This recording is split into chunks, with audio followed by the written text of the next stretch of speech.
Yay, yay, yay, 10:20 na. So dito tayo sa Barangay Baliwag. So ito ating part ng sama pa sa part ng Bicol River. So ito nagdidiretso sa may barangay sa bayan ng Minalabak. So ito ang lawak niya, oh.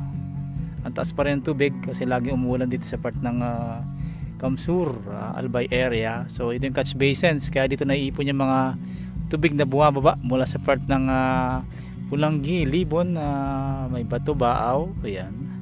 So may kasama pa sa part ng Iriga. Ito ang lawak ng ilog, oh. Kaya pag talagang bumaha dito kagaya ng bagyong Christine, so nag-overflow siya. So part yun dito, ito kano.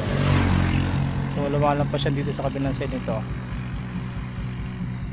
So lalo dito may nasira na itong riprap sa spillway. Spillway ba to? Basta ton sa ano niya, sa gilid